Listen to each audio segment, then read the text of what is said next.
What is up, guys, and welcome back to the channel. So today we're going to be reviewing and breaking down Superman and Lois Season 2, Episode 7.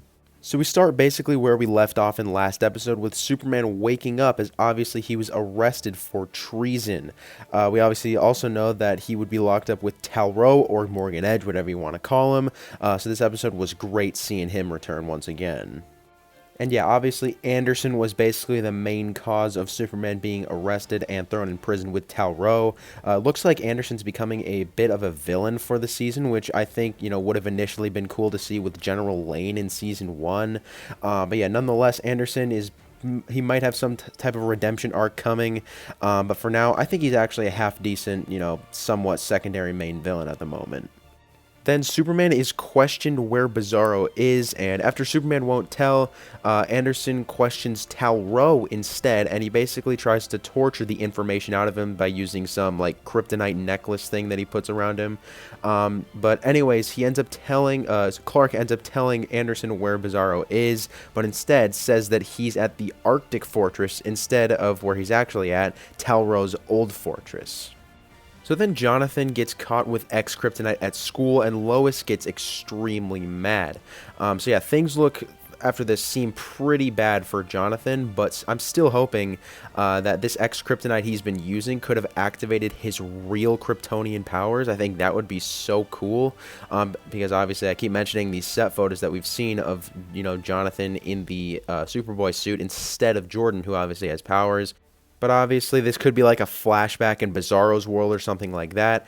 But I'd still think it'd just be really cool to see Jonathan with powers, especially because it'd be comic book accurate.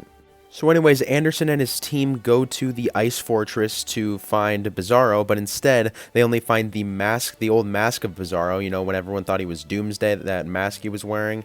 They found that mask, and basically then he accuses Superman of lying to him.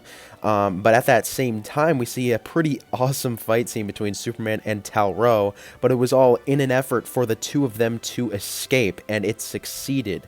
It was really cool to see the two team up also.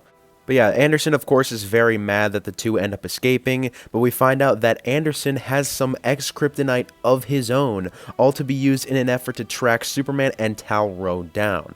So yeah, Superman and Tal go to Tal's fortress to talk to BIZARRO and their mother, but then a missile heads right for them, and guess who it is? It's Anderson, who is high on X-Kryptonite.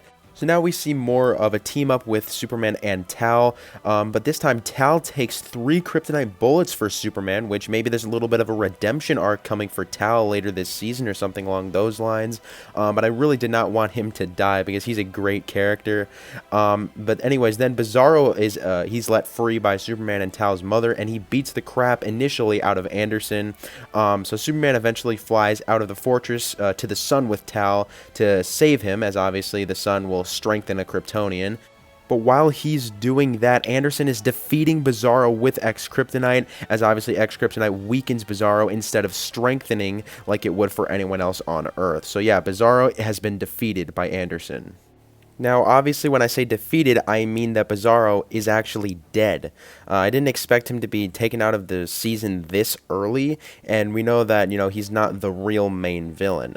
Doomsday would obviously be an awesome villain to see. I'm still thinking that maybe he could end up appearing somehow, if not this season, then hopefully next season.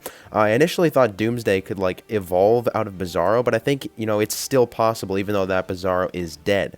It could be like Batman v Superman, where Doomsday evolved out of the dead body of Zod. So I think it could still happen here on Superman and Lois out of the dead body of BIZARRO. I think that would be cool to see. So yeah, Tal-Rho was eventually thrown back into prison by Superman, as obviously he can't let him go free and try to take over the world again. But as I said before, I think there might be a little bit of a redemption arc here coming for Tal-Rho. Maybe he'll end up becoming an anti-hero later in the season or later next season.